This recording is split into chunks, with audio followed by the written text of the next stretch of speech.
हसनपुर में विधायक के आवास पर पूर्व केंद्रीय मंत्री मुख्तार अब्बास नकवी का कार्यकर्ताओं के साथ फूलमाला पहनाकर किया स्वागत। बता दें कि पूर्व केंद्रीय मंत्री एवं भाजपा के वरिष्ठ नेता मुख्तार अब्बास नकवी ने विधायक आवास पर प्रेस वार्ता करते हुए कहा कि भाजपा सरकार ने हर वर्ग का ध्यान रखते हुए विकास किया है और किसी की भी गलती की सजा नरेंद्र मोदी को ना दें। हमारा प्रत्याशी सिर्फ कमल का फूल है। भाजपा को मजबूत करने का बीड़ा उठाकर जनसंपर्क के लिए निकले वरिष्ठ भाजपा नेता एवं पूर्व केंद्रीय मंत्री मुख्तार अब्बास नकवी का नगर में पहुंचने पर गुरुवार को नगर के बाईपास मार्ग स्थित कैंप कार्यालय पर विधायक महेंद्र सिंह खड़गवंशी के नेतृत्व में भाजपा कार्यकर्ताओं द्वारा फूलमाला पहनाकर एवं बुके देकर स्वागत किया गया। प्रेस वार्ता के दौरान वरिष्ठ भाजपा नेता मुख्तार अब्बास नकवी ने कहा कि भाजपा डबल इंजन की सरकार बिना भेदभाव के विकास कार्य कर रही है। भाजपा सरकार ने महिलाओं को आत्मनिर्भर बनाने के लिए विभिन्न योजनाएं चला रखी हैं। आज यूपी से बिल्कुल गुंडाराज खत्म हो गया है। या तो माफिया प्रदेश छोड़कर चले गए हैं या फिर वह जेल में है। अमरोहा लोकसभा प्रत्याशी के विरोध के सवाल पर जवाब देते हुए उन्होंने कहा कि अभी प्रत्याशी घोषित हुए हैं, जनसंपर्क करेंगे, रूठों को मना लिया जाएगा और उन्होंने कहा कि किसी की भी गलती की सजा नरेंद्र मोदी को नहीं मिलनी चाहिए। हमारा सबका प्रत्याशी सिर्फ कमल का फूल है। इस दौरान पालिका अध्यक्ष राजपाल सैनी, जिला अध्यक्ष उदयगिरी गोस्वामी, जिला उपाध्यक्ष मयंक अग्रवाल, उषा शर्मा, अंकुर अग्रवाल, मनोज शर्मा, अजय पाल, अरविंद अग्रवाल, सौरभ गुप्ता, अतुल गर्ग, विक्रांत, कलुआ, पप्पू आदि कार्यकर्ता मौजूद रहे। जब हमारे संवाददाता ने पूर्व केंद्रीय मंत्री मुख्तार अब्बास नकवी से वार्ता की तो उन्होंने बताया, जनता चाहती है, वो लाइट युग में लालटेन युग में नहीं जाना चाहती। एक चीज, दूसरी चीज ये कि आज कई तरह के दुष्प्रचार, कई तरह के भ्रम, कई तरह के भय के माहौल पैदा करने की लगातार इन पिछले 10 सालों में कोशिश होती रही और इस दौरान तो काफी बढ़ी है।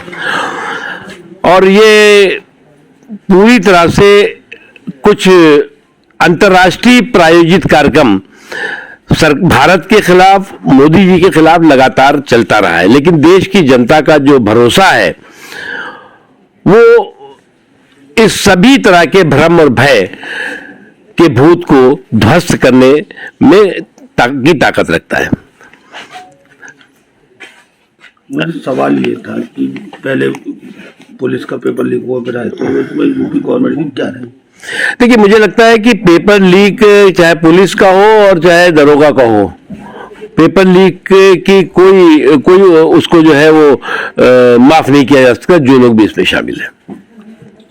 जैसे यूसीसी को लेकर जिस तरह का कुछ लोग भ्रम फैलाते हैं, उसके बारे में क्या कहना है? देखिए, जो यूसीसी है वो पहली बात एक बात समझना चाहिए, कोई इस सरकार नई चीज तो ला नहीं रही है। जो कॉमन सिविल कोड की बात कर रहे हैं ना, कॉमन सिविल कोड जो है वो संविधान का हिस्सा है। संविधान ने बहुत स्पष्ट दिशा निर्देश दिया है, जो भी वक्त की सरकार होगी, गवर्नमेंट ऑफ द डे होगी, उसकी कॉन्स्टिट्यूशनल रिस्पॉन्सिबिलिटी है, संवैधानिक जिम्मेदारी है कि वो समान नागरिक संहिता की तरफ, समान नागरिक कानून की दिशा में आगे बढ़े। और ये संविधान सभा में तय हुआ। जिस संविधान सभा में मौलाना हसरत मोहानी थे, जिस संविधान सभा में जवाहरलाल नेहरू जी थे, सरदार वल्लभ भाई पटेल थे, मौलाना अबुल कलाम आजाद थे, ऐसे तमाम महापुरुष थे, उन्होंने तय किया। तो इसलिए जो संवैधानिक सुधार है उस पर सांप्रदायिक वार नहीं होना चाहिए। और जहां तक सवाल है कि यूसीसी का, कॉमन सिविल कोड, देखिए सबसे ज्यादा शोर क्या मच रहा है कि साहब मुसलमानों के अधिकार चले जाएंगे। मुसलमानों के 4 प्रमुख कर्तव्य हैं, नमाज है, रोजा है, हज है, ज़कात है। अब आप जो है, आपका ईमान पे कोई खतरा नहीं है इससे, नमाज पे आपको रोक नहीं है, चाहे नमाज कोई पढ़े, चाहे पूजा करे, चाहे अरदास करे और चाहे चर्च में जाए, कोई रोक नहीं है। रोजा आप जितना चाहिए रखिए, 30 दिन रखिए या आप और दिन रखिए। ज़कात आप जितना भी दे सकते हैं दीजिए, किसी ने रोका नहीं है। हज पे आप जिसको जाना चाहिए जाइए। तो ये जो सारा भ्रम है, इस्लाम का कोई भी पिलर, 5 पिलर्स में से कोई भी पिलर ना इसमें उस पर हम हिल रहा है, ना उसमें उस पर कोई खतरा है। इसलिए जो लोग इस तरह के भ्रम पैदा कर रहे हैं उनको समझना चाहिए कि इस भ्रम से उनका काम चलेगा नहीं। जहां तक सवाल है यूसीसी, कॉमन सिविल कोड, तमाम ज्यादातर इस्लामिक देशों में समान नागरिक कानून है।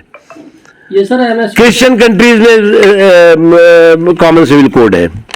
एमएसपी के लिए किसान आंदोलन कर रहे हैं, स्वामीनाथन आयोग की रिपोर्ट लागू कराना चाहते हैं, इसमें क्या दिक्कत है? देखिए, एक बात बताऊं मैं आपको, नरेंद्र मोदी जी जिस 2014 में जब आए तो उन्होंने क्या प्राथमिकता दी? मेरा गांव, मेरा देश, मेरा खेत, मेरा खलिहान।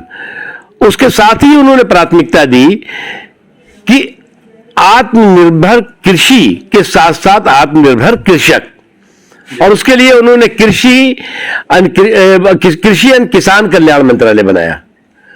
उसके बाद जो है लगातार कृषि के बजट को जो है वो दिन दूना रात चौगुना बढ़ाया।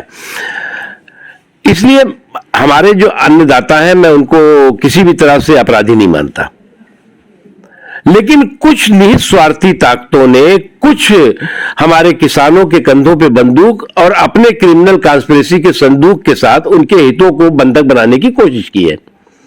इसलिए हम सबको इस बात को समझना चाहिए कि ये सरकार समाज के सभी वर्गों के साथ साथ किसानों के प्रति ईमानदार है। अगर मोदी जी जो है वो किसानों को सम्मान निधि दे रहे हैं कि हर किसान जो है वो किसी तरह से परेशानी या दुख का सामना न करना पड़े, उसके अलावा कई चीजें ट्रैक्टर्स को लेकर के जो है वो तमाम जो है वो आसान तरीका करा गया कि भाई ट्रैक्टर्स की, फसल की जुआई, बुआई, कटाई, सभी क्षेत्र में इस 10 सालों में जो एक बड़ा सकारात्मक परिवर्तन और सकारात्मक सहयोग है वो किसी से छिपा नहीं है। जैसे यहाँ अभी भाजपा ने अपना प्रत्याशी घोषित कराया और उनके प्रत्याशी घोषित होते ही आम जनता में उनका विरोध है, तो ऐसे में कैसे नहीं जा पा रहे? नहीं, वो बहुत अच्छा सब लोगों के बीच में। अभी देखिए प्रत्याशी अभी तो ये शुरुआत है। सब प्रत्याशी पहले भी यहाँ पे रहे हैं, यहाँ से जीते भी हैं, मिलेंगे सबसे। और मुझे नहीं लगता कि, मैं तो अभी कई जगहों पे गया था, सभी लोग बहुत खुश हैं। और भारतीय, देखिए यहाँ पर प्रत्याशी एक ही है, वो कमल का निशान है और नरेंद्र मोदी है। तो इसलिए किसी भी प्रत्याशी की गलती की सजा नरेंद्र मोदी जी को नहीं मिलनी चाहिए।